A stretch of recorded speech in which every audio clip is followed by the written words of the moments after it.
রাসূল বলতেছেন কি, কাপড় পরার পরেও কি থাকবে? উলঙ্গ থাকবে। মুহাদ্দিসিনে কেরাম এই হাদিসের ব্যাখ্যা করেছেন তিন ভাবে। এক নাম্বার ব্যাখ্যা, মানুষগুলো কাপড় চোপড় গুলো এত বেশি পাতলা হবে যে কাপড়গুলো পরিধান করলে ভিতরের সব কিছু প্রকাশ পেয়ে যাবে, ভিতরের সবগুলো প্রকাশ পেয়ে যাবে, এত পাতলা কাপড় পরিধান হবে। অনেক আর্টিফিশিয়াল সৌন্দর্য বর্ধন করার জন্য জর্জেটের শাড়ি আমরা পরিধান করি, যে জর্জেটের শাড়ি পরিধান করলে ভিতরের সমস্ত সৌন্দর্য গুলো প্রকাশ পেয়ে যায়। কারণ দেখবেন দুনিয়াতে যে জিনিসের দাম যত বেশি, ওই জিনিসের কদরও কিন্তু তত বেশি, এবং ওই জিনিসের নিরাপত্তাও দিতে হয় তত বেশি। মাটির একটা স্তূপ ঘর নির্মাণ করবেন, বালির স্তূপ মানুষ এত বেশি ঢাইকা রাখে না, যত বেশি নিজের অলংকার, যত বেশি নিজের জেওর গুলোকে মানুষ সুন্দুকের ভিতরে বইয়া রাখে, ঠিক না বেঠিক?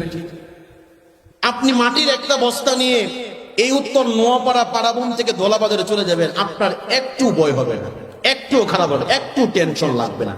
কিন্তু সামান্য পরিমাণ এক ভরি স্বর্ণ যদি আপনার পকেটে থাকে, এক ভরি স্বর্ণ, দুই ভরি স্বর্ণ বা স্বর্ণের একটা বিস্কুট যদি আপনার পকেটে থাকে, আপনার ভয় হবে কি হবে না? টেনশন হবে কি হবে না? কি জন্য হবে? এটা তো সামান্য একটা জিনিস, পকেটের এক কর্নারে পড়ে আছে, কেউ জানে না। বলা হয় কেউ না জানো, তারপরে মনের একটা ভয় আছে, কেউ যদি জেনে ফেলে, কেউ যদি জেনে ফেলে, যে কোনো সময় আমার কাছ থেকে হাতছাড়া হয়ে যেতে পারে। আরে ভাই, নিজের সন্তানকে তো তখন বিশ্বাস করা যায় না, নিজের বাইককে তো তখন বিশ্বাস করা যায় না, কারণ মাটির দাম নাই, এটার দাম আছে। বিদায় এটা নিয়ে টেনশনও বেশি, এটা নিরাপত্তাও বেশি।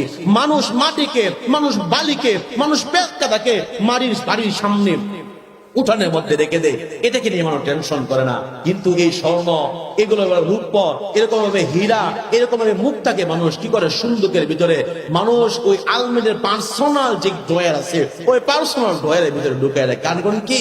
কারণ এটার দাম আছে, মূল্য আছে, কদর আছে। এই পৃথিবীতে আল্লাহ যতগুলো মূল্যবান জিনিস দান করেছেন, সবগুলোকে আল্লাহ প্যাকেট করে দুনিয়াতে দান করেছেন। বনি আদমকে স্থলে এবং জলে সবচেয়ে বেশি সম্মান মর্যাদা দান করেছি।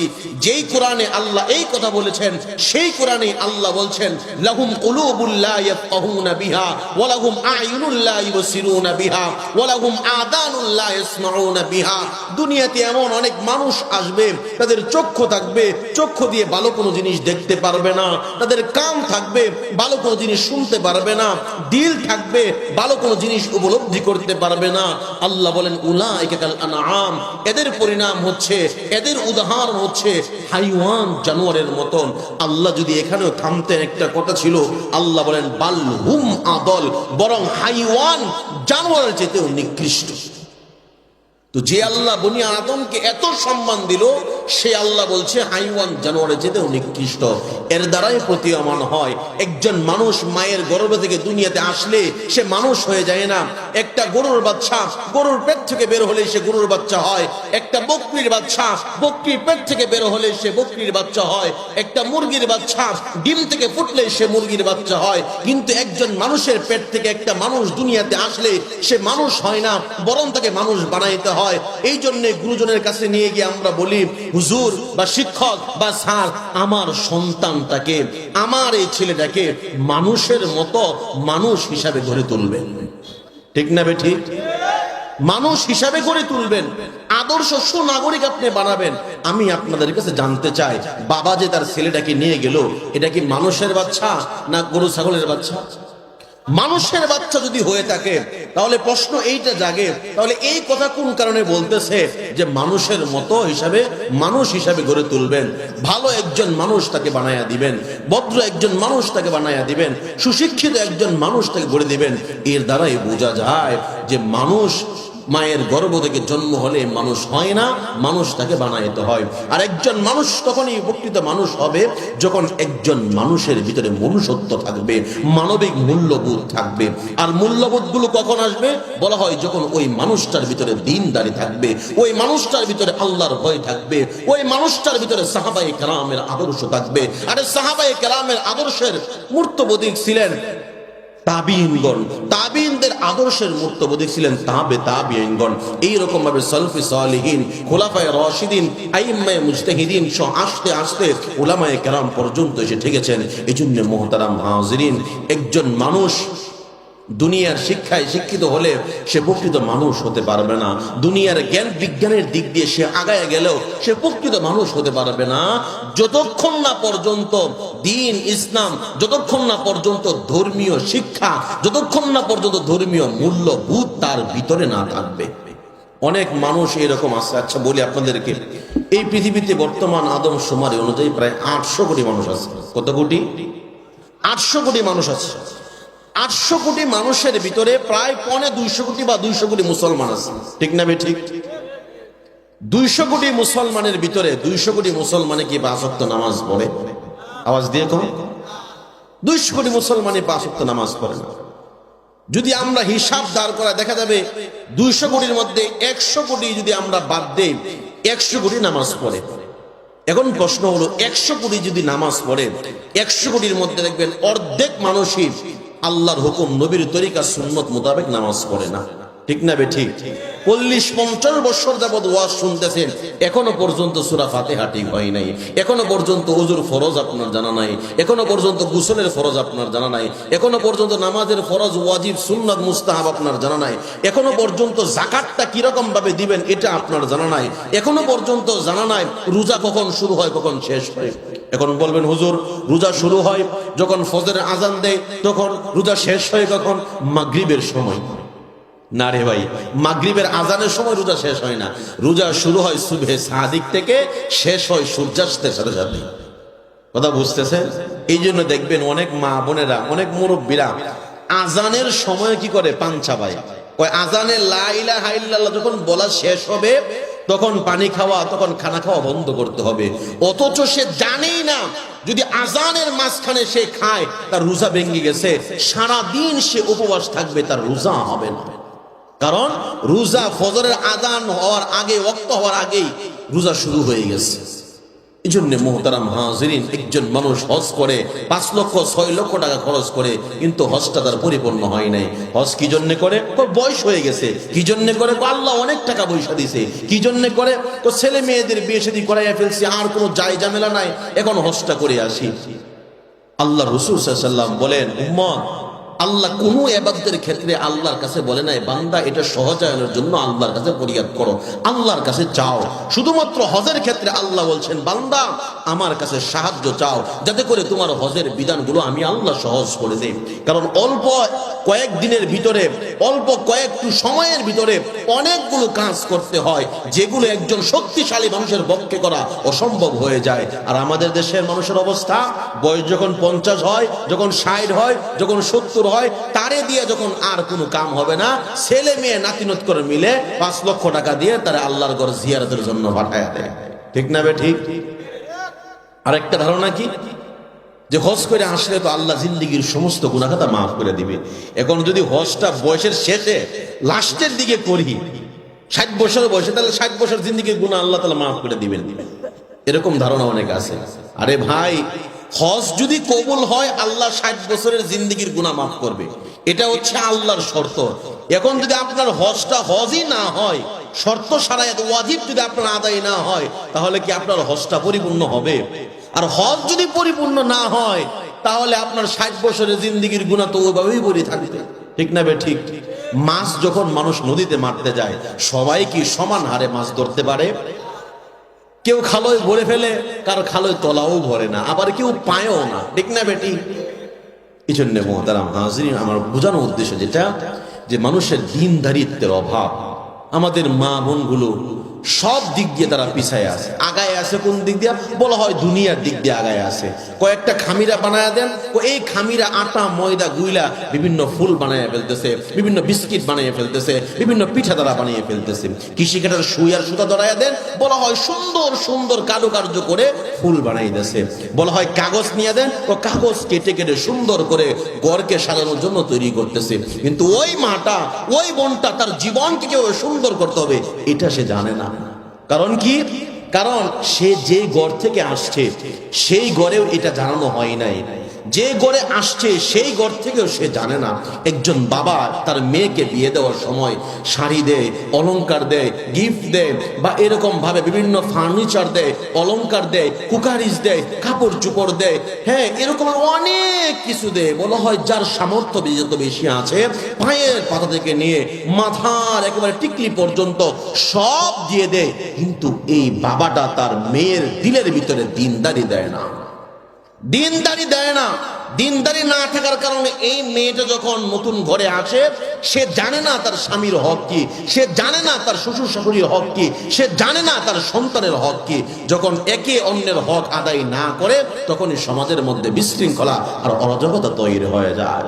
এই জন্য মোহতারাম হাজিরিন, সব কিছুর আগে হচ্ছে আমার দিনদারি। কবরে যাওয়ার আগে প্রশ্ন করা হবে, মার রব্বুকা ওয়া মা দীনুকা মান হাযার রাজুল আল্লাযী বুইসা ফীকুম, যে তোমার রব কে, তোমার দিন কি, তোমার নবী কে।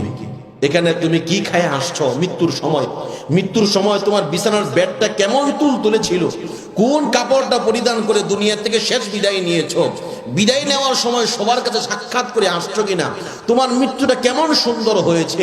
বলা হয় কোনো প্রশ্নই তো তাকে করবে না। কি করবে? তোমার রবকে। এখন রব যদি দুনিয়াতে মানুষ না চিনে, কবরে গেছে বলতে পারবে না। এখন বলুন হুজুর আমার রব তো আল্লাহ, এটা আমি দুনিয়াতে জানতেছি। ভাই, দুনিয়াতে জ্ঞানের মাধ্যমে, মস্তিষ্কের মাধ্যমে, আকলের মাধ্যমে আপনি বলতেছেন, কিন্তু এই আকলের এই জ্ঞানের পরিধি কতক্ষণ পর্যন্ত? যতক্ষণ পর্যন্ত আমার মস্তিষ্ক চলতেছে, যতক্ষণ পর্যন্ত আমার দুইটা চক্ষু খোলা আছে। দুই চক্ষু যখন বন্ধ হয়ে যাবে, তখন আখিরাতের সমস্ত লেনদেনগুলো ওপেন হয়ে যাবে। বলা হয় আখিরাতের লেনদেন কি? আখিরাতের লেনদেন হচ্ছে নেকি, পুণ্য, সওয়াবের কাজ। বলা হয় একজন মানুষ দুনিয়াতে সে ভালো কাপড় চোপড় পরলেই, ভালো খাবার দাবার গ্রহণ করলে তার আখিরাত সুন্দর হয়ে যাবে, এমন কোনো কথা নাই। আরে ভাই, এমন যদি কথা থাকতো, একজন সাহাবায়ে কেরামও কবরের জিন্দেগি, আখিরাতের জিন্দেগি সুন্দর হতো না। সাহাবায়ে কেরামের নজির তো এমন ছিল, ঘরের মধ্যে খাবার নাই, কাপড় চোপড় নাই। আরে তালহা রাদিয়াল্লাহু তাআলা আনহু প্রতিদিন আল্লাহর নবীর পিছনে নামাজ পড়ে, নামাজ পড়ে সাহাবায়ে কেরাম বসে থাকে, তালহা বাড়ির দিকে দৌড় দিয়ে দেয়। সাহাবায়ে কেরাম বললেন, ইয়া রাসূলুল্লাহ, ফজরের পরে আমরা আপনার মজলিসে বসি, আর তার কি হয়ে গেল, তার কি এমন ব্যস্ততা, ফজরের নামাজ পড়ে আপনার মজলিসে না বসে সে বাড়ির দিকে রওনা হয়ে যায়। আল্লাহ নবী বললেন, ও আমার সাহাবী, তাকে জানাইয়া দিও আগামী কালকে আমার মজলিসে বসার জন্য। আল্লাহ নবী যখন ফজরের নামাজ শেষ করলেন, তালহাকে প্রশ্ন করলেন, ও তালহা, আমি কি তোমার কোনো হক নষ্ট করেছি? তালহা রাদিয়াল্লাহু তাআলা আনহু বললেন, ইয়া রাসূলুল্লাহ, আপনি আমার কোনো হক নষ্ট করেন নাই। রাসূল বললেন, আমি কি তোমারে কষ্ট দিয়েছি? তিনি বললেন, না ইয়া রাসূলুল্লাহ, আপনি আমারে কষ্ট দেন নাই। তো রাসূল বললেন, তালহা, সবাই আমার মজলিসে বসে, সবাই আমার কাছ থেকে দ্বীন শিক্ষা করে, সবাই আমার সঙ্গে কৌশল বিনিময় করে, সৌজন্যে সাক্ষাৎ করে। তালহা, আমি তো আমার মজলিসে তোমারে পাই না, তুমি দৌড় দেও কোন কারণে? তালহা বললেন, ইয়া রাসূলুল্লাহ, ইয়া হাবিবাল্লাহ, আমার বেয়াদবি আপনি মাফ করবেন। আমি দৌড় দেই এই কারণে, কারণ আমি নামাজ পড়বো, আমি আর আমার স্ত্রী নামাজ পড়ার জন্য শুধুমাত্র একটা কাপড়, ওয়ানলি ওয়ান আছে। আমি যখন মসজিদে চলে আসি, আমি আমার স্ত্রীকে ঘরের মধ্যে গর্ত করে উলঙ্গ অবস্থায় সেখানে রেখে আসি, তারপর কাপড়টা পরিধান করে আমি মসজিদে আসি নামাজ পড়ার জন্য। ফজরের সময় যেহেতু একেবারে স্বল্প, এই জন্য আপনার মজলিসে না বসে বাড়ির দিকে রওনা হয়ে যায়। তারপর আমি উলঙ্গ হয়ে তারপর গাদার ভিতরে, গর্তের ভিতরে চলে যায়। আমার স্ত্রী সেই কাপড়টা দিয়ে নামাজ পড়ে। প্রিয় মুহতারাম হাজিরিন, আমাদের ঘরে কাপড়ের ঠেলায় আলমারির পর আলমারি এইরকম ভাবে অলসুকে সহ অনেকগুলো ওয়ার্ডরোব আছে, যেইগুলো কাপড় পড়তে পড়তে পুরাতন হয়ে গেছে। একটা কাপড় 6 মাস, আরেকটা কাপড় 1 বছর, বলা হয় জমতে জমতে অবস্থা এইরকম হয়ে গেছে, আলমিরা হয় না। তারপরেও আমরা আল্লাহর হুকুম, আল্লাহর বিধান মেনে 5 ওয়াক্ত নামাজ আমরা পড়ি না। এখনো সমাজে কি এরকম লোক আছে যে কাপড়ের অভাবে, হ্যাঁ এরকম ভাবে নামাজ পড়তে পারে না? আছে এরকম? আরে যার ঘরে নাই তার ঘরে তো কমপক্ষে 5-6-10 সেট কাপড় চোপড় আছে। তো সাহাবায়ে কেরাম যদি এত বিসর্জন তারা দিতে পারে। আমরা তো সাহাবায়ে কেরামের তুলনায় অনেক দূরে অবস্থান করতেছি। এই জন্য মুহতারাম হাজিরিন, রাসূল করিম সাল্লাল্লাহু আলাইহি ওয়াসাল্লাম এই উম্মতের জন্য আদর্শ দেখায় গেছেন সাহাবায়ে কেরামদেরকে। রাসূল বলেন আসহাবী কান নুজুম ফাবিআইহিম ইকতাদাইতুম ইহতাদাইতুম। আমার এক একজন সাহাবী আকাশের নক্ষত্র তুল্য, তার মাঝখান থেকে যদি একজনকেও তোমরা অনুসরণ করতে পারো, অনুকরণ করতে পারো, উম্মত আল্লাহ তোমাদেরকে হেদায়েত দান করে দিবেন, হেদায়েত দান করে দিবেন। এই জন্য মেরে মহতারাম বায়াদুস্ত বুজুর্গ, আল্লাহ তাআলার শুকর যে আল্লাহ তাআলা আমাদেরকে মুসলিম মা বাবার ঘরে জন্ম দিয়েছেন, মুসলিম ইসলামিক কালচারে আমাদেরকে লালিত পালিত হওয়ার তৌফিক দিয়েছেন। যেই দেশের 5 ওয়াক্ত নামাজ মসজিদের আজান থেকে হয়, আরে পৃথিবীতে তো এমন অনেক রাষ্ট্র আছে যেখানে রাষ্ট্রীয়ভাবে আজানকে নিষিদ্ধ করা আছে। পৃথিবীতে এমন অনেক দেশ আছে যেই দেশে আপনি টুপি পাঞ্জাবি পরতে পরিধান করতে পারবেন না। পৃথিবীতে এমন অনেক রাষ্ট্র আছে যেখানে আপনার দাড়ি রাখতে গেলে আপনার পারমিশন, অনুমতি নেওয়ার প্রয়োজন হয়। মেরে মহতারাম বায়াদুস বুজুর্গ, যদি আল্লাহ তাআলা হাসরের ময়দানে কোটি মানুষের সামনে যদি আমাকে আপনাকে প্রশ্ন করে, এত সুযোগ দিয়েছিলাম, এত অফার দিয়েছিলাম, এত দন দৌলত দিয়েছিলাম, বান্দা তারপরেও কি জন্য যাকাত আদায় করো না, কি জন্য হজ করো না, এত কাপড় চোপড় থাকার পরেও কি জন্য তুমি তোমার স্ত্রীকে এবং তুমি তোমার নিজেকে বেপরদার মধ্যে রাখলা, বেপরদার মধ্যে রাখলা। সন্তান তো তোমার কাছে আমানত, তুমি তার মালিক নয়। যদি মালিক হইতা, তুমি যখন দুনিয়া থেকে বিদায় হয়ে যাইতা, তোমার সাথে তোমার সন্তানকে কবরে ঢোকানো হইতো। তুমি তো তোমার স্ত্রীর মালিক নয়, তোমার স্ত্রী তোমার কাছে আমানত স্বরূপ। আল্লাহ রাসূল বলেন প্রত্যেকের আমানত সম্পর্কে আল্লাহ তাআলা হাসরের ময়দানে জবাবদিহিতা করবেন। রাসূল বলেন আলা কুল্লুকুম রাইয়িন ওয়া কুল্লুকুম মাসউলুন আন রাইয়াতিহি। দুনিয়াতে প্রত্যেকেই দায়িত্বশীল, প্রত্যেকের দায়িত্ব কর্তব্য সম্পর্কে আল্লাহর সামনে জবাবদিহিতা করতে হবে। আমি যদি শিক্ষক হই, ছাত্রের অধিকার দায়িত্ব কর্তব্য আমার উপর আছে। আমি যদি ছাত্র হই, শিক্ষকের দায়িত্ব কর্তব্য আমার উপর আছে। আমি যদি ডাক্তার হই, আমার কাছে রোগীর দায়িত্ব কর্তব্য আছে। আমি যদি রোগী হই, ডাক্তারের দায়িত্ব কর্তব্য আমার উপরে আছে। আমি এইরকম ভাবে যদি পীর হই, মুরিদদের দায়িত্ব কর্তব্য আমার উপর আছে। আমি যদি মুরিদ হই, তাহলে এরকম পীর সাহেবের দায়িত্ব কর্তব্য আমার উপর আছে। আমি যদি একজন ঘরের কর্তা হই, ঘরের অধীনস্থ যারা আছে তাদের হক, তাদের দায়িত্ব, তাদের দেখভাল সবকিছু আমার উপর বর্তাবে। আর হাসরের ময়দানে আল্লাহর সামনে জবাবদিহিতা করতে হবে। এই জন্য মেরে মহতারাম ভাই দুস্থ বুজুর্গণ, উমর রাদিয়াল্লাহু তাআলা আনহু বারবার তিনি বলতেন, আয় আল্লাহ, যদি আমার তুমি মানুষ না বানায়া যদি হাইওয়ান জানোয়ার বানাইতাম, রাস্তার কুকুর বানাইতাম, কতই না ভালো হইতো। কারণ সে আমার থেকে উত্তম, তার কোনো জবাবদিহিতা নাই, হাসরের ময়দানে তার কোনো হিসাব নাই, সে বিনা হিসাবে তার ফয়সালা হয়ে যাবে। আমি তো মানুষ, আমারে বানাইছো মানুষ হিসাবে, তার উপর ঈমান দিয়েছো, নবীর সাহাবী বানাইছো, এখানেই তো শেষ নয়, খলিফাও বানাইছো। আল্লাহ জনগণের হিসাব তো আমার দিতে হবে। এই জন্যই তো রাতের অন্ধকারে ওমর বেরিয়ে যেতেন।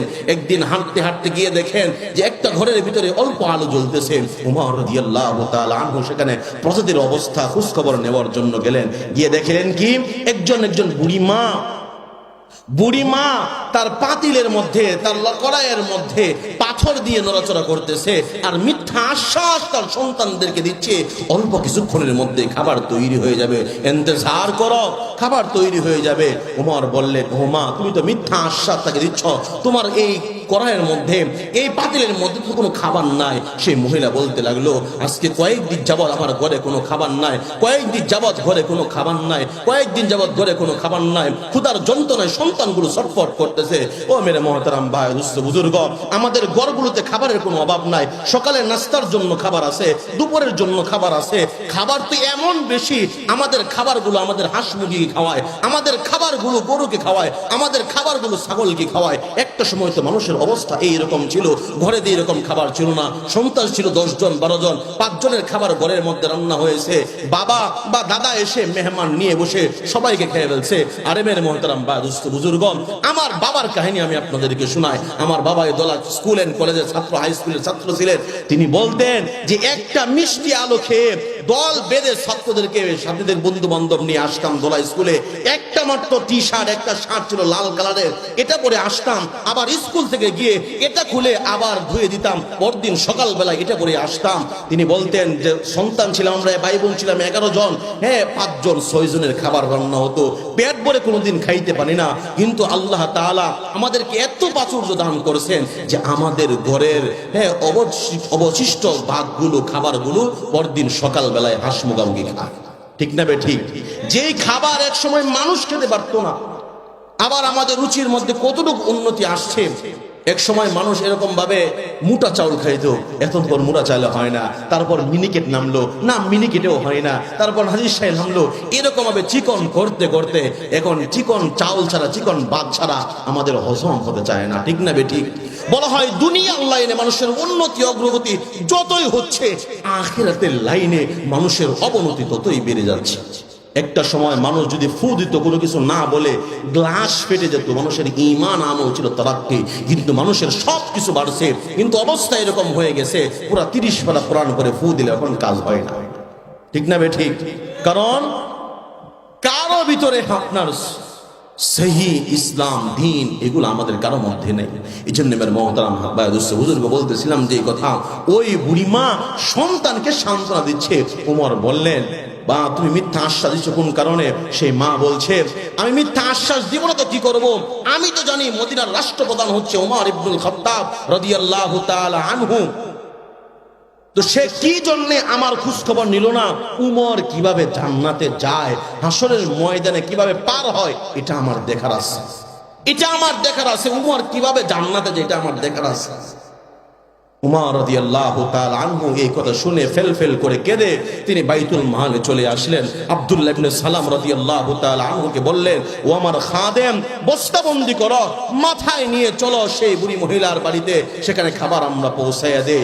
খাদেম মের কাছ থেকে বস্তা নিলেন, নিজের মাথার উপর তুললেন। খাদেম বললেন, খলিফাতুল মুসলিমিন, আপনার খেদমতের জন্য আমি তো আছি, আপনি কোন কারণে তুললেন? উমর সেই দিন বলেছিলেন, ও আমার খাদেম, হাসরের কঠিন ময়দানে আল্লাহর সামনে আমার জবাবদিহিতা আমারই করতে হবে, তুমি করবা না। ওয়ালা তাজিরু ওয়াজিরাতু বিজরা উখরা, একজনের পাপের বোঝা আরেকজন নেবে না, একজনের কষ্ট আরেকজন নেবে না, একজনের দুঃখ আরেকজন নেবে না। ওই বুড়ি মহিলা যদি হাসরের কঠিন ময়দানে যদি আমার বিরুদ্ধে আল্লাহর আদালতে মামলা দায়ের করে দেয়, আমি ওমর, আমার বাঁচার কোনো উপায় থাকবে না, আমার বাঁচার কোনো উপায় থাকবে না। যে উমর সম্পর্কে আল্লাহর নবী বলেন, লাউ কানা নাবিয়্যুম বা'দি লাকানা উমর, আমার পরে যদি কেউ বিশ্ব নবী হতো, সেই সম্মান মর্যাদা আল্লাহ ওমরকে দান করে দিতেন। সে উমর বলতেছেন, আমার বাঁচার কোনো উপায় থাকবে না। রাতের অন্ধকারে সেই বুড়ি মহিলার বাড়িতে খাবার পৌঁছে দিয়েছেন। এই জন্য মেরে মহতারাম বায়াদুস্ত বুজুর্গ, সাহাবায়ে কেরাম রিদওয়ানুল্লাহ আজমাইনদের মধ্যে সবচেয়ে বেহতর ছিলেন সিদ্দিক আকবর রাদিয়াল্লাহু তাআলা আনহু। একদিন তিনি নামাজের মধ্যে হাওমাও করে কাঁদতেছেন, হঠাৎ করে তিনি কেঁদে দিলেন। তো পাশের সাথী সঙ্গী যারা ছিলেন তারা অবাক হয়ে গেলেন যে আবু বকর নামাজের মধ্যে কি জন্য কাঁদতেছে। তো সিদ্দিক আকবর রাদিয়াল্লাহু তাআলা আনহু নামাজ পড়তেছিলেন, নামাজের মধ্যে বারবার একটা আয়াত তিনি তিলাওয়াত করতেছিলেন। নামাজ যখন শেষ করা হলো, সাথী সঙ্গীরা জিজ্ঞাসা করলেন, ভাই আবু বকর, নামাজের মধ্যে ছোট বাচ্চাদের নেই, এইরকম ভাবে হাউমাউ করে কাঁদলেন কোন কারণে? হযরত আবু বকর রাদিয়াল্লাহু তাআলা আনহু বলেন, ও আমার সাথীরা, তোমরা ভালো করেই জানো আমি একজন কাপড় ব্যবসায়ী ছিলাম।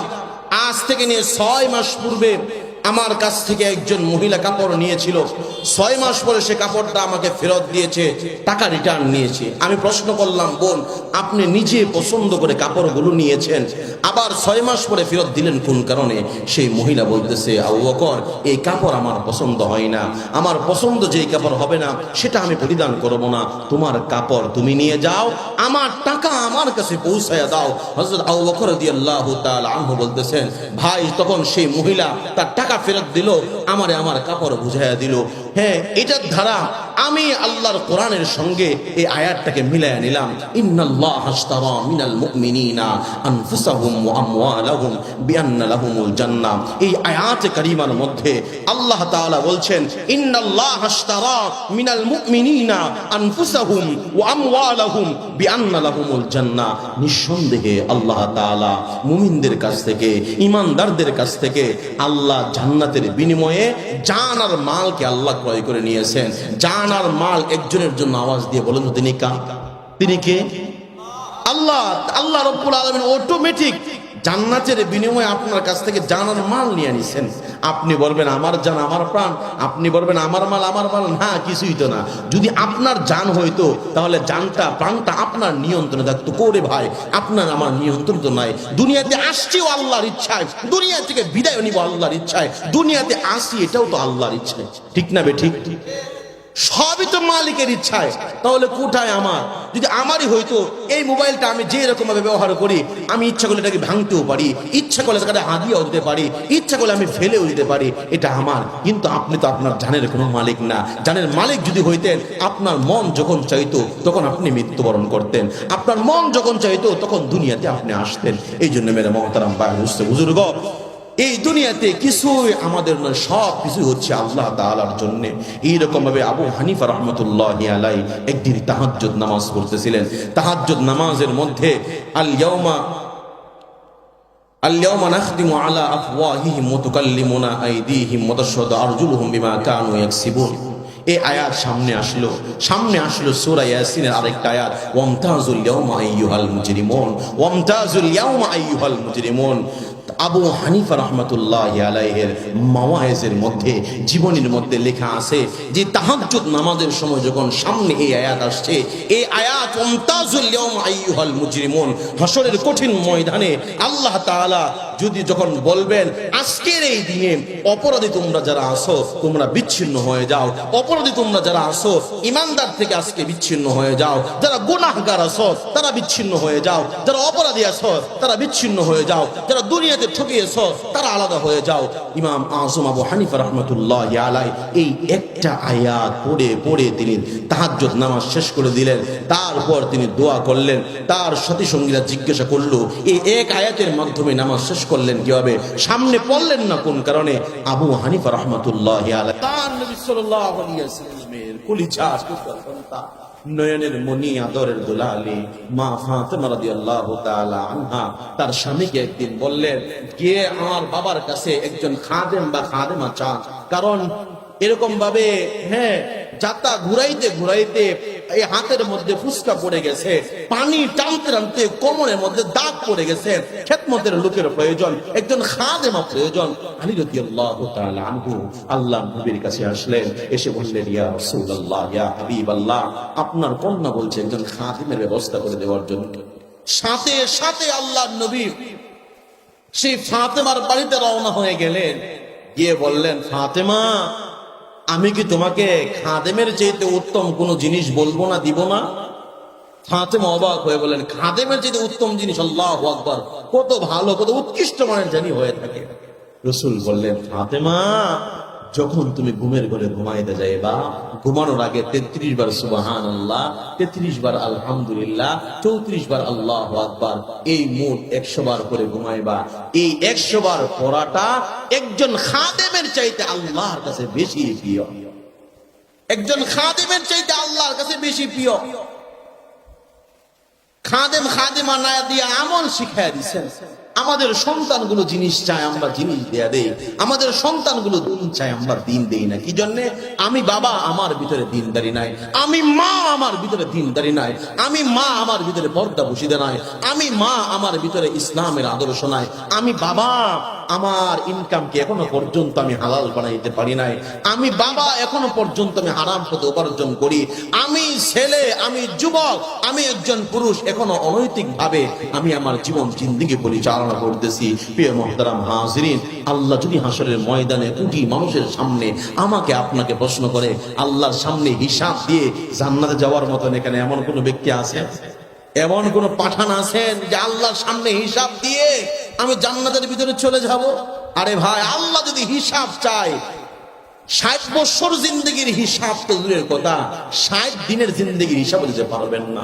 এই জন্য মাঝে মাঝে আমি বলি, এখন যদি এই মজলিসে আমি যদি প্রশ্ন করি, আজকে সকাল থেকে নিয়ে এ পর্যন্ত কে কয়টা রিজিক খেয়েছেন, কে কয়টা দানা খেয়েছেন, কে কয় গ্লাস পানি খেয়েছেন, একজনে হিসাব দিতে পারবেন? তাহলে একদিনের যদি হিসাব আপনি দিতে না পারেন, 60 বছরের জিন্দগির হিসাব আপনি কিভাবে দিবেন? উমর রাদিয়াল্লাহু তাআলা আনহু, আবু বকর রাদিয়াল্লাহু তাআলা আনহু, রাতের অন্ধকারে এক করুণ কাহিনী। হযরত আবু বকর রাদিয়াল্লাহু তাআলা আনহু ক্ষুধার যন্ত্রণায় ছটফট করতে করতে একটা পর্যায়ে নিজের ঘরে যখন খাবার নাই, চলে গেলেন রাতের অন্ধকারে উমর রাদিয়াল্লাহু তাআলা আনহুর বাড়িতে। দরজায় গিয়ে পরামর্শ করলেন, সাথে সাথে উমর দরজা খুলে দিলেন আর বললেন, ভাই আবু বকর, আপনি? আমি তো আপনার বাড়িতে যাওয়ার জন্য প্রস্তুতি গ্রহণ করছিলাম। আবু বকর বললেন, কোন কারণে তুমি রাতের অন্ধকারে আমার বাড়িতে যাইতা? উমর রাদিয়াল্লাহু তাআলা আনহু বলেন, ভাই আবু বকর, আজকে কয়েকদিন যাবত পর্যন্ত আমার পেটের মধ্যে কোনো খানা দানা পড়ে নাই, কোনো পানি পড়ে নাই। এমন কষ্ট, এমন ক্ষুধা আমার লেগেছে। আমার ঘরে যেহেতু খাবার নাই, আমি মনে করেছিলাম হয়তো আবু বকরের ঘরে খাবার আছে, আবু বকরের ঘরে খাবার আছে। এখন উমরের এই বক্তব্য শুনে আবু বকরের কিছু বলার আছে না? তো উমর বললেন, ভাই আবু বকর, তো আপনি কোন কারণে চলে আসলেন? আবু বকর রাদিয়াল্লাহু তাআলা আনহু বলছেন, ভাই উমর, তোমার যে অবস্থা ঠিক একই অবস্থা আমার। আমার ঘরে কোনো খাবার নাই, আমি ভাবছি তোমার ঘরে খাবার আছে, আর তুমি ভাবছো আমার ঘরে খাবার আছে। যেহেতু কারো ঘরে খাবার নাই, চলো আল্লাহর নবীর দরবারে চলে যাই, আল্লাহর বাড়িতে চলে যাই। হতে পারে হাদিয়া, বা হতে পারে আল্লাহর নবীর ঘরে কোনো প্রকার খাবার মওজুদ আছে। দুইজন মিলে আল্লাহর নবী সাল্লাল্লাহু আলাইহি সাল্লামের বাড়ির দিকে রওনা হয়ে গেলেন। বাড়ির দিকে রওনা হয়ে যাওয়ার পর একেবারে কাছাকাছি যখন চলে আসেন, এসে দরজায় যখন কোরআন আনছেন, কোরআন নক করার সাথে সাথে রাসূল আকরাম সাল্লাল্লাহু আলাইহি ওয়াসাল্লাম সাথে সাথে দরজা খুলে দিয়েছে। সাথে দরজা খুলে দিয়েছে। রাতের অন্ধকারে দুইজনই অবাক হয়ে গেলেন, ইয়া রাসূলুল্লাহ, আপনি ঘুমান নাই? রাসূল বলেন, আবু বকর, ওমর, আমি ঘুমাবো কিভাবে? তোমাদের বাড়িতে যাওয়ার জন্য আমি প্রস্তুতি গ্রহণ করেছিলাম। আমার চোখে তো কোনো ঘুম নাই, কারণ পেটে যখন ক্ষুধা থাকে চোখে তখন ঘুম থাকে না। পেটে যখন খাবার ক্ষুধার যন্ত্রণায় ছটফট করতে থাকে, মানুষের সামনে ভালো কথাও তখন ভালো লাগে না। তখন যত আনন্দের কথাই হোক না কেন, মানুষের কাছে তখন বিতৃষ্ণা লাগে। তো তোমরা কি জন্য আমার বাড়িতে আসলা রাতের অন্ধকারে? আমি তো তোমাদের বাড়িতে যাওয়ার জন্য প্রস্তুতি গ্রহণ করছিলাম, প্রস্তুতি নিচ্ছিলাম। তো দুইজনে প্রশ্ন করলেন, ইয়া রাসূলুল্লাহ, কি জন্যে? রাসূল বললেন, আমার ঘরে কোনো খাবার নাই, আমার ঘরে কোনো খাবার নাই, ক্ষুধার যন্ত্রণায় ছটফট করতেছি। কোনো ফয়সালা কোন দিক দিয়ে হচ্ছে না, কোনো দিক দিয়ে। আমি মনে মনে ভাবলাম, হতে পারে আমার দুই সঙ্গীর ঘরে হয়তো কোনো খাবার আছে, এই জন্য আমি রাসূল রাতের অন্ধকারে, যাতে করে মানুষ কেউ না দেখে, এই জন্য তোমাদের বাড়ির দিকে আমি রওনা হচ্ছিলাম। হযরত আবু বকর ওমর বললেন, ইয়া রাসূলুল্লাহ, ইয়া হাবিবাল্লাহ, কষ্ট করে যাওয়ার প্রয়োজন নাই, আমরাই তো আপনার দরবারে চলে আসছি। তো এখন রাসূল বললেন, তাহলে তোমরা কি জন্য আসলা? এখন এই দুইজনই উত্তর দিচ্ছেন, ইয়া রাসূলুল্লাহ, আমাদের ঘরেও খাবার নাই, উমরের ঘরেও খাবার নাই, আবু বকরের ঘরেও খাবার নাই। আমরা মনে মনে ভাবছিলাম হয়তো আপনার ঘরে খাবার আছে, কিন্তু এসে দেখি আপনার ঘরেও খাবার নাই। এখন তিনজনে মনে পরামর্শ করলো। পরামর্শের মধ্যে ফয়সালা এটাই হলো, যে মালিকের, যে রবের গোলামি আমরা করি, তার কাছে তো খাবারের কোনো অভাব নাই। কথা কোন ঠিক না বেঠিক? এই জন্যই তো আল্লাহ বলেন, আল্লাহু খায়রুর রাযিকিন, আমি আল্লাহ সর্বোত্তম রিজিক দাতা। কারণ ওনার কাছে তো ওনার ধনভাণ্ডারের কোনো অভাব নাই। এখন তিনজন মিলে মসজিদে নববীর মধ্যে চলে গেছেন, সেখানে গিয়ে নামাজের মধ্যে দাঁড়ায় গেছেন আল্লাহর কাছে খাবারের জন্য, আল্লাহর কাছে খাবারের জন্য। দুনিয়ার কোনো মানুষের কাছে নালিশ করে নাই, দুনিয়ার কোনো মানুষের কাছে গিয়ে খাবার চাই নাই, খাবার চাইছেন আল্লাহ তাআলার কাছে। তারা জানে ওই ভান্ডারে কোনো কমতি নাই। দুনিয়ার মানুষ টাকা খরচ করলে টাকা কমে বাড়ে না, কিন্তু আল্লাহর দরবার তো এমন একটা দরবার, যেই দরবার থেকে তামাম দুনিয়ার সমস্ত মানুষ যদি একসাথে মালামাল, একসাথে ধন সম্পদ, একসাথে যদি সব কিছু নিয়ে আসে, আল্লাহ বলেন, অফুরন্ত ধনভাণ্ডার, অফুরন্ত খাজানা আমি আমার কাছে রেখে দিয়েছি। বান্দা সামান্য পরিমাণ, হ্যাঁ, মাল ধন সম্পদ আমার ধনভাণ্ডার থেকে কমবে না। দুই তিনজনে গিয়ে মসজিদ নববীর মধ্যে নামাজের মধ্যে দাঁড়ায় গেছেন। দীর্ঘ সময় নামাজ পড়ার পর রুকু সেজদা করে যখন সালাম ফিরিয়ে মুনাজাত করতেছিলেন, মুনাজাত শেষ করে যখন আল্লাহর নবী পিছনে তাকাইছেন, দেখেন একজন আনসারী সাহাবী এরকম ভাবে গোশত আর রুটি নিয়ে হাজির হয়ে গেছে। গোশত আর রুটি নিয়ে হাজির হয়ে গেছে। ক্ষুধা সবচাইতে বেশি ছিল ওমর রাদিয়াল্লাহু তাআলা আনহু। তো ওমর রাদিয়াল্লাহু তাআলা আনহু খাবার নিয়ে বলেন, ইয়া রাসূলুল্লাহ, খাই? রাসূল কয়, ওমর খাও। এমন ভাবে খাইতেছেন কয়েকদিন যাবত ক্ষুধার্ত। আল্লাহ রাসূল বলেন, ওমর একটু আস্তে খাও, একটু আস্তে খাও। এই খাবারটার হিসাব আল্লাহর সামনে দিতে হবে। উমর বললেন, ইয়া রাসূলুল্লাহ, জান বের হয়ে যাইতেছে, এই খাবারের হিসাব আল্লাহর দিতে হবে, আল্লাহর কাছে এই খাবারের হিসাব দিতে হবে, এই খাবারের হিসাব দিতে হবে। দুনিয়াতে পাইলেন আর খাইলেন, কাটটা কাটছেন, একটু হিসাব করে খাইলেন। কারণ যে ব্যক্তি অন্যায়ভাবে 1 শতক 1 বিঘত জায়গা অন্যায়ভাবে আত্মসাৎ করবে, আল্লাহ 7 তবক আসমান আর জমিনের নিচে দাবায়া দিবে। কেউ যদি কারো সামান্য পরিমাণ হক নষ্ট করে, আল্লাহ বলেন তার জান্নাত আমি বরবাদ করে দিব। আবু বকর রাদিয়াল্লাহু তাআলা আনহুর একজন গোলাম ছিল, একজন গোলাম ছিল। এই গোলামটাকে একটা পর্যায়ে তিনি আজাদ করে দিয়েছি। আজাদ করে দেওয়ার পরে কয়েক বছর পরে ওই গোলামটা কিছু খাবার নিয়ে আবু বকর রাদিয়াল্লাহু তাআলা আনহুর বাড়িতে আসছে। তো ঘটনাক্রমে ওই দিনটা আবু বকর রাদিয়াল্লাহু তাআলা আনহু মারাত্মক ধরনের ক্ষুধার্ত ছিলেন। তো প্রত্যেকটা খাবার তিনি গ্রহণ করতেন তাহকিক করে, বিশ্লেষণ করে, পাইছেন আর খাইছেন এরকম কোনো নজির ছিল না। যখন খাবার নিয়ে আসছেন সেই গোলাম, এত বেশি ক্ষুধা ছিল যে আবু বকর রাদিয়াল্লাহু তাআলা আনহু না বলেই ওই খাবারটা খেয়ে ফেলছে। কিন্তু খাবার খাওয়ার পরে উনার হুঁশ ফিরছে যে আজকের এই খাবারটা তো আমি তাহকিক করে বিশ্লেষণ করে আমি খাই নাই, এই খাবারটা কোত্থেকে আমার জন্য আমার গোলাম নিয়ে আসছে। প্রশ্ন করলেন গোলামকে, গোলাম এই খাবার কোত্থেকে তুমি নিয়ে আসছো? গোলাম বলতে লাগলেন, হুজুর, আমি যখন কাফির ছিলাম, আমি যখন মুশরিক ছিলাম, তখন আমি জাদুবিদ্যা জানতাম। জাদুবিদ্যার মাধ্যমে একজন মানুষকে আমি সুস্থ করেছিলাম। আপনার বাড়িতে আসার সময় তার সঙ্গে সাক্ষাৎ হয়ে গেছে, ওই বিনিময়ে সে আমাকে খাবার দিয়েছে। আমি মনে মনে ভাবলাম নিজে না খায়া আমার মুনিবের জন্য খাবারটা নিয়ে আসি, এই খাবারটা আপনার জন্য নিয়ে আসছি। এই কথা বলার সাথে সাথে হযরত আবু বকর রাদিয়াল্লাহু তাআলা আনহু তিনি গলার ভিতরে আঙ্গুল ঢুকাইয়া দিয়ে বমি করতে চাইলেন আর বলতে লাগলেন, ওয়াল্লাহি ওয়াল্লাহি, আল্লাহর কসম, গোলাম তুমি তো আমারে হারাম খাওয়াইছো। আর আল্লাহ নবী বলছেন, যেই শরীর, যেই মাংস, যে গোশত হারাম মাল দ্বারা, হারাম খাবার দ্বারা উপার্জিত হবে, সেই শরীর আল্লাহর জান্নাতে প্রবেশ করবে না। এই কথা বলে সাথে সাথে গলার ভিতরে তিনি আঙ্গুল ঢুকাইলেন খাবারটা বের করার জন্য। হারাম তিনি তার শরীরে তিনি গ্রহণ করতে চাইলেন না, কিন্তু এত বেশি ক্ষুধার্ত ছিল, সাথে সাথে খাবার পাকস্থলীতে চলে গেছে, খাবার বের হয় না। সবাই পরামর্শ দিল, আবু বকর বেশি পরিমাণে পানি খান, তাহলে খাবার ভিতর থেকে চলে আসবে। বেশি পরিমাণে পানি খাইতে লাগলেন।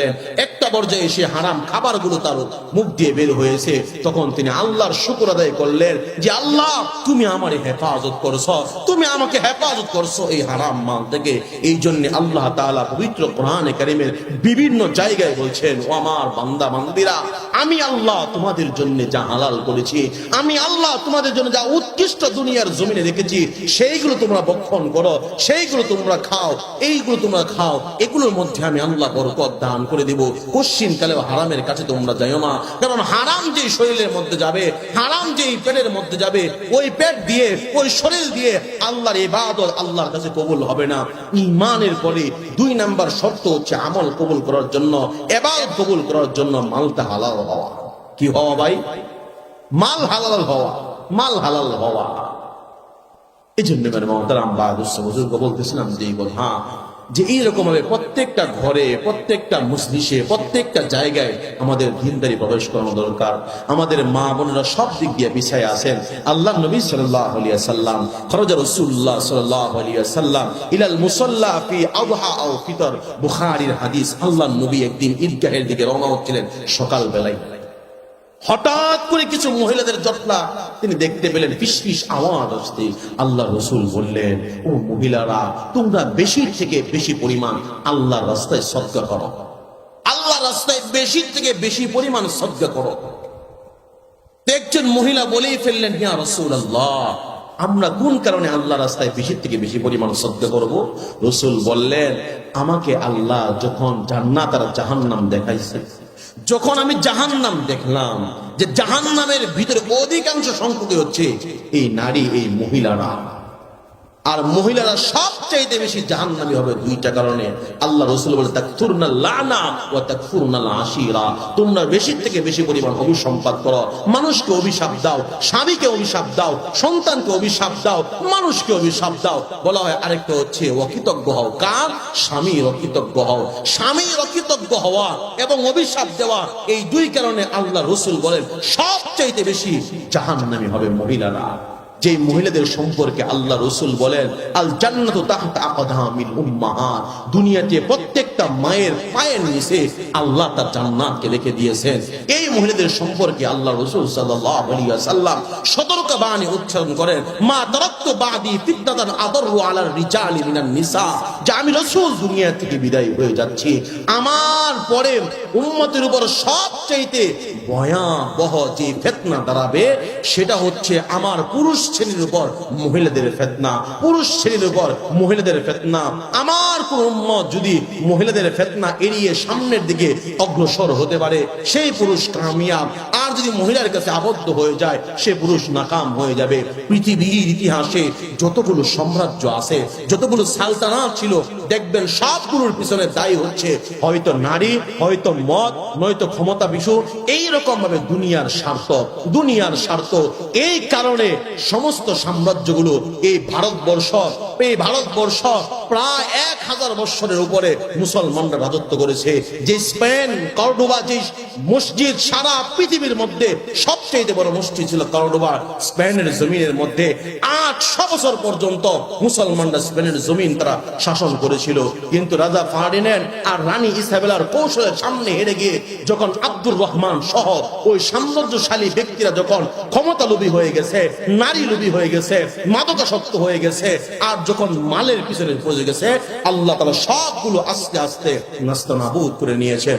এই জন্য আল্লাহ তাআলা বলেন ওয়াদাল্লাহুল্লাযীনা আমানু মিনকুম ওয়া আমিলুস সালিহাত লা ইস্তাখলিফান্নাহুম ফিল আরদ। আল্লাহ অপর আয়াতে বলেন ইন্নাল্লাহা লা ইউগাইয়িরু মা বিকওমিন হাত্তা ইউগাইয়িরু মা বিআনফুসিহিম। যদি সাম্রাজ্য, যদি কোনো জাতি নিজেদের ভাগ্য পরিবর্তন না করে, যদি সংশোধন না আনে নিজেদের ভিতরে, আমি আল্লাহ আমার ঠেকা নয় তাদেরকে পরিবর্তন করা। পৃথিবীতে ইসলাম বহির্ভূত যত তন্ত্রমন্ত্র আছে একটার ভিতরে আল্লাহ শান্তি রাখে নাই। গণতন্ত্র দিয়ে পৃথিবীর ইতিহাসে 1 ইঞ্চি জায়গা চিরস্থায়ী শান্তি প্রতিষ্ঠিত হয় নাই। সমাজতন্ত্রের মাধ্যমে পৃথিবীর কোন একটা রাষ্ট্রে এরকম ভাবে শান্তি প্রতিষ্ঠিত হয় নাই। ধর্ম নিরপেক্ষতাবাদ, এরকম ভাবে যত মানব রচিত মন্ত্র তন্ত্র আছে একটা দিয়েও পৃথিবীর ইতিহাসে কোথাও শান্তি প্রতিষ্ঠিত হয় নাই। কারণ শান্তি তো আল্লাহ দুনিয়ার কোন চিজ আসবাবের ভিতরে, শান্তি তো আল্লাহ রাখছেন একমাত্র দ্বীনের ভিতরে। দ্বীন যারা মানবে তাদের ভিতরে আল্লাহ শান্তি দান করবেন। সাহাবায়ে কেরাম যুদ্ধের ময়দানে গিয়েছেন, খাবার ফুরায় গেছেন, কি খাবেন, কিভাবে চলবেন, শক্তি কিভাবে অর্জন করবেন, রণাঙ্গনে যুদ্ধ করবেন কিভাবে। বলা হয় এমন এক মাসের ব্যবস্থা আল্লাহ তাআলা করে দিয়েছেন। প্রায় 300 জন সাহাবায়ে কেরাম 1 মাস পর্যন্ত সেই মাছটা খাইছে, তারপরে সেই মাছ শেষ করতে পারে নাই। সুবহানাল্লাহ। সে আল্লাহ আছে না বিদায়ী হয়ে গেছেন। বনি ইসরাইলকে আল্লাহ তাআলা মান্না সালওয়া খাওয়াইতেন। মান্না সালওয়ার নাম শুনছেন তো? মিষ্টিতে দেওয়া একটা খাবার, আর চড়ুই পাখির মতন এরকম পাখির গুস্তুতে দেওয়া একটা খাবার। প্রতিদিন গাছের উপরে সকাল বেলায় আল্লাহ তাআলা কুদরতি ভাবে আসমানি খাবার তাদেরকে খাওয়াইতেন। মান্না সালওয়া বনি ইসরাইলের জাতি, মুসা আলাইহিস সালাম, ইয়াকুব আলাইহিস সালামের বংশধর। তো এই আসমানি খাবার আল্লাহ তাদেরকে খাওয়াইতেন। কিন্তু একটা পর্যায়ে কি হলো, এই খাবারগুলো তাদের কাছে ভালো লাগলো না। তাদের কাছে ভালো লাগলো কি? পেঁয়াজ, রসুন, কাকড়, শসা, ডাল, আদাসিহা ওয়াবাসলিহা। সূরা বাকারার মধ্যে আল্লাহ বিস্তারিত ভাবে তাদের কর্মকাহিনী, তাদের বর্ণনা আল্লাহ উল্লেখ করেছেন। পেঁয়াজ কোন কারণে খাওয়া মাকরু, রসুন কোন কারণে খাওয়া মাকরু। ওই যে রসুন আল্লাহর উৎকৃষ্ট খাবারের বিপরীতে গিয়ে তারা যেহেতু আল্লাহর কাছে চাইছিল, এই জন্য আল্লাহ এটাকে মাকরু করে দিয়েছেন। কারণ আল্লাহ যে জিনিসটা বান্দার জন্য পছন্দ করেন, বান্দা এটাকে অপছন্দ করতে পারে, বান্দা নাও বুঝতে পারে। এই জন্য কোরআনে আল্লাহ বলেন আসা আন তাকরাহু শাইআও ওয়া হুয়া খায়রুল লাকুম ওয়া আসা আন তুহিব্বু শাইআও ওয়া হুয়া শাররুল লাকুম। বান্দা, আমি আল্লাহ তোমাদেরকে যত সামান্য পরিমাণ ইলম দান করেছি, যত সামান্য পরিমাণ জ্ঞান আমি তোমাদেরকে দান করেছি, এই জ্ঞান দিয়ে দুনিয়ার অনেক ভালো জিনিস তোমরা ভালো মনে করবা, কিন্তু আমি আল্লাহ এটার মধ্যে অকল্যাণ রেখে দিয়েছি। কিন্তু অনেক জিনিস পৃথিবীতে এইরকম আছে যে তোমরা অকল্যাণ মনে করবা, আমি আল্লাহ এটার মধ্যেই তোমাদের কল্যাণ রেখে দিয়েছি। বান্দা, আমি আল্লাহ অফুরন্ত জ্ঞানের ভান্ডার আমার কাছে রেখে দিয়েছি। যত সামান্য পরিমাণ ইলম তোমাদেরকে দিয়েছি, যত সামান্য কি, ওমা উতীতু মিনাল ইলমি ইল্লা কলিলা। মুফাসসিরিনে কেরাম ব্যাখ্যা করেন যে আটলান্টিক মহাসাগর থেকে একটা চড়ুই যদি তার চঞ্চু বিছায়া পানি নেয়, আটলান্টিক মহাসাগরের পানি যে রকম ভাবে কমবে না, ঠিক তেমনি ভাবে আল্লাহ বলেন আমি আল্লাহ এত বেশি ইলম আমার কাছে রেখে দিয়েছি। তাম দুনিয়ার সমস্ত বিজ্ঞানী, বুদ্ধিজীবী, সাহিত্যিক, দার্শনিক, কবি যা আছে সব মিলে যদি আমার ধনভাণ্ডার থেকে ইলম নে, সামান্য পরিমাণ ইলম কমাইতে পারবে না। সামান্য পরিমাণ ইলম পেয়ে মানুষ কম্পিউটার আবিষ্কার করেছে, সামান্য পরিমাণ ইলম পেয়ে মানুষ মোবাইল ফোন আবিষ্কার করেছে, সামান্য পরিমাণ ইলম পেয়ে মানুষ ইন্টারনেট আবিষ্কার করেছে, সামান্য পরিমাণ ইলম নিয়ে মানুষ রাউটার তৈরি করেছে, সামান্য পরিমাণ ইলম নিয়ে মানুষ লোহাকে আসমানের মধ্যে বসাইতেছে, আবার এই লোহাকে পানির উপর দিয়ে বসাইতেছে। লোহার তো স্বভাব এটাই যে পানির মধ্যে ফেলে দিলে নিচে চলে যাবে, কই তো যায় না। আল্লাহ বলেন কুদরত তো আমি আল্লাহ দান করেছি, আর্কিটেকচারের ব্রেন আমি আল্লাহ দিয়েছি, ইঞ্জিনিয়ারিং ব্রেন আমি দিয়েছি। আরে বাবুই পাখি কি সুন্দর করে বাসা বানায়, এই ব্রেন কে দিয়েছে? আমি আল্লাহ দিয়েছি। বাবুই পাখির বাসার দুইটা মুখ থাকে, সাপে যেন ডিস্টার্ব করতে না পারে এমন ভাবে। যারা তাল গাছের মধ্যে বাবুই পাখির বাসা দেখছে, কোনো তাল গাছই নেই, বাবুই পাখির বাসা দেখবেন কোত্থেকে? অনেক এই বর্তমানে ইয়াং জেনারেশন যেগুলো বাবুই পাখির বাসায় দেখবে না। আমি আল্লাহ, আল্লাহ বলেন এত সুন্দর করে মানুষকে বুদ্ধি দিয়েছি, মানুষকে জ্ঞান দিয়েছি। আমি আল্লাহ মানুষকে এত সূক্ষ্মভাবে করার জন্য বলেছি।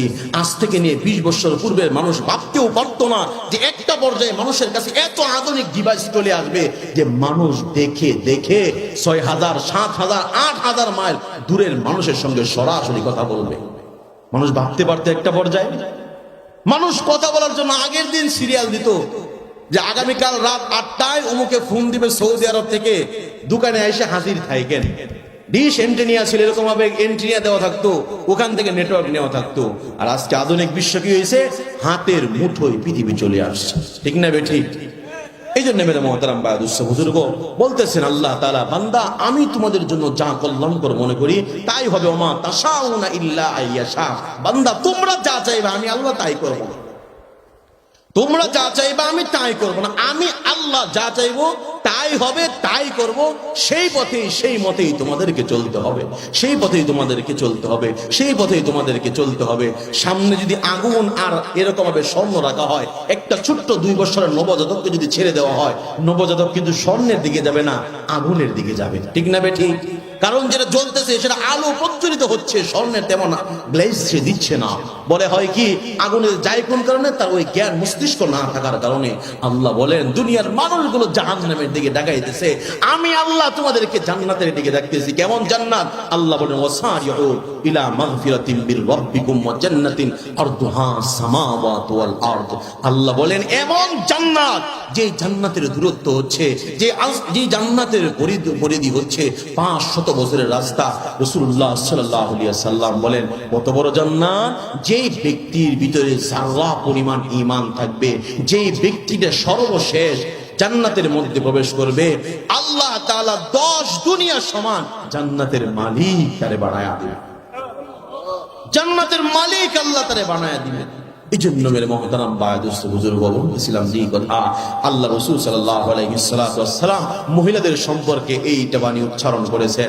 তারপর আরেক হাদিসের মধ্যে রাসূলুল্লাহ সাল্লাল্লাহু আলাইহি ওয়াসাল্লাম বলেন নিসাউন কাসিয়াতুন আরিয়াতুন মুমিল্লাতুন মাইলাতুন।